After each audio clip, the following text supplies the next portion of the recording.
So last week, I basically said driver's education. Driver's ed isn't sexy to most people. In fact, most people feel insulted when you bring it up. Mm-hmm. And for those people, I can only say I hope you survive the accident you're going to have. It's not my problem. Well, driver education by no means is sexy because it's something that people have to do to get their license. Although, and that is the immediate turnoff. You go to Skip Barber. Let me tell you, that's driver's education. It's very sexy. Yeah, it is. But everyone who gets a license has to go through the DMV, and that is the least sexy thing in the world. Yeah. If they opened a Starbucks every DMV and you could play cards and you could smoke and they had a bar there, it'd be fantastic. You ever gone to driver's school in France? You can smoke in the building. But I don't think there's any point harping up driver's ed because if you're watching this, you probably already get it. Yeah. It's a non-issue. But I want to come back to this car technology thing because we've come back, maybe it's me, but we've come back to the topic over and over of car technology and safety. Well, it's where I've geeked out on because I kind of have to follow the industry every day of my life to write scripts for Derek. And it's kind of what my background is from. I love the technology, but it is hurting us. Well, the weirdest thing I heard recently, maybe in a long time in automotive news, was Google could show, after I don't know how many miles of testing, that their driverless car have a lower accident rate than the average driver. And yet... These are facts you've done your research on. Yeah. And yet the likelihood that we'll see driverless cars on the roads anytime soon is nil. Yeah. And that goes back to human nature. People would rather be a master of their own destiny, even if they fail and lose a limb. They want to be in control of their life. Yeah, even if their control is totally incompetent. Yeah. So, which means that all the driver technologies that you see in cars, or safety technologies, you can be divided into two groups. The groups where decisions are made for us, or we are helped making decisions ourselves. Okay. Those are the two pieces. So, blind spot information system, Volvo, helps us decide whether or not we should get in that lane. Yeah. But it doesn't control the steering of the car to stop you going that lane. Absolutely not, no. Okay. Traction. Which is mandatory on all cars now. Traction control? Yes, absolutely. Just like ABS. All right. So why is not traction control accompanied by a very audible warning? To tell you that this is the limit. This is the limit of which we need, that the car needs in because you stepped over your grounds. Right, because in a plane, in Airbus versus Boeing, which is the classic case, of technology versus human control, if things occur that will result in the airplane having to use an automated emergency, function, the pilots know because there's an automated warning. Master alarm goes off, yeah. And I have to say that sometimes in my BMW driving in the street, when it's wet out, I take a turn, I keep my foot in the gas, I see, the traction flare. Sometimes I'm surprised because I had no idea that I was near the limits of the car's, traction. Yeah. The average driver has absolutely no clue. In the same way that the average driver, I can't think how many girlfriends... Well, there are still people out there who had to live with cars when they grew up. They were old enough to live with cars that didn't have those systems, so they have some knowledge. But all cars today, everyone who gets into a car today doesn't have no knowledge. Yeah. And that's why people drive four-wheel drive cars in the winter with summer tires. Yeah. Which is just, to me, it should be illegal.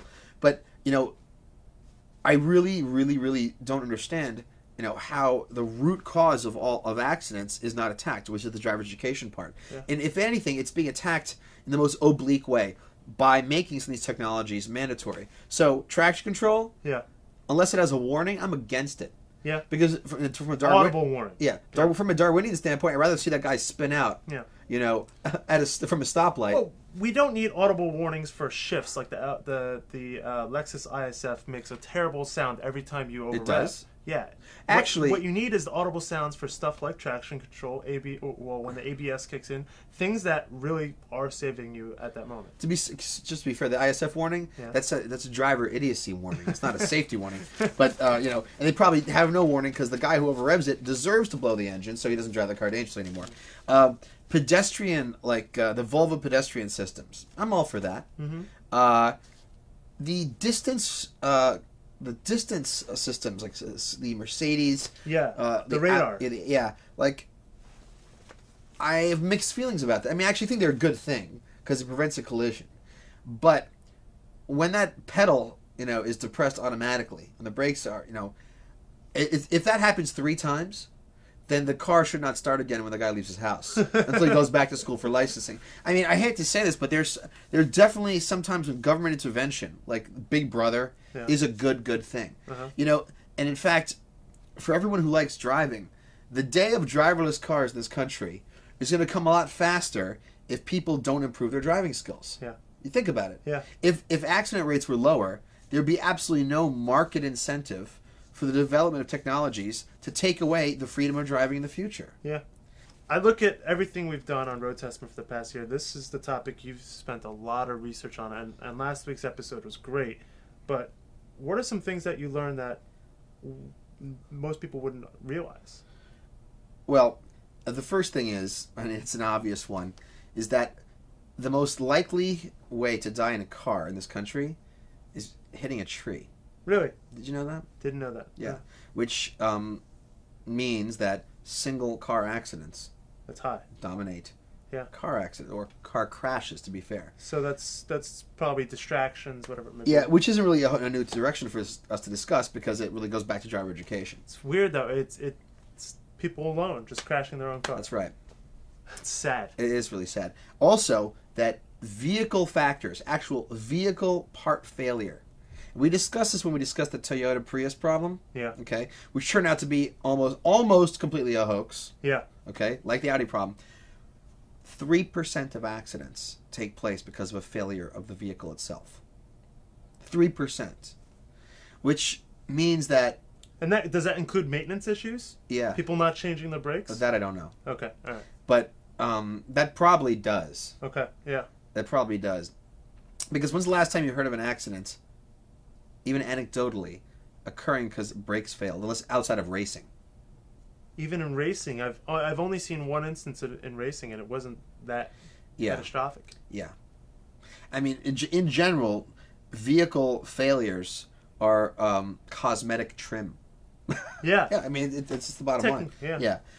So, I mean, I was really shocked to hear that. The other thing that I was really found really interesting was if you are in an SUV, a heavier vehicle versus a lighter vehicle, the heavier vehicle, you have a 2-to-1 likelihood of surviving an accident. Yeah. 2-to-1 in single car accidents. Okay, but if you have a heavier versus lighter car accident, you have 13-to-1 ratio of survival on a heavier vehicle. Yeah. Okay, so logically, 13-to-1. Everyone should be driving the heaviest vehicle they can. Everyone should buy an SUV if you care about statistics, but you're just trying to outdo yourself. Yeah, because it's a race to the top. In fact, in this country, half the vehicles sold are trucks or I can see that with the middle of the country, the middle plains. But that totally ignores the basic, the live statistics, which is that unless you measure close calls, what is the ratio of accident avoidance? Heavier vehicle to lighter vehicle. I bet you it's the inverse. The lighter vehicle you have a 20-to-1 ratio of avoiding an accident. Yeah. More nimble. That's right. So unless you gather that data, there's no way to judge. Well, something in general, the worse the driver, the more likely it is they should buy an SUV. And it is. However, by that logic, we have the situation we're in now, which is a country full of SUVs. Yeah. I think that's a lot of time we've spent to this topic. I had one more thing to drop on you. What? Which we can discuss next week, okay. Which is the absolute farce of safety star ratings for cars, the NICAP ratings. They're terrible. They make no sense because if a small car can get 5 stars, then the rating system is the thresholds are too low. This system needs to move up to 10 stars. That's a very good point. Actually, we should pose that question to the audience now before we go into that topic. And we should actually use this time to say, please leave comments because... And actually, I'm going to pose a question to the audience right now. What? Do you think that handling should be a factor in the safety rating systems for cars? Interesting. Yeah. In fact, I think that's the question of the week. Should handling be added to the safety rating system for cars? And the star system increased to 10 points. That's it. That's it. Thank you. Thank you. Ow, we're living in the fast lane, baby.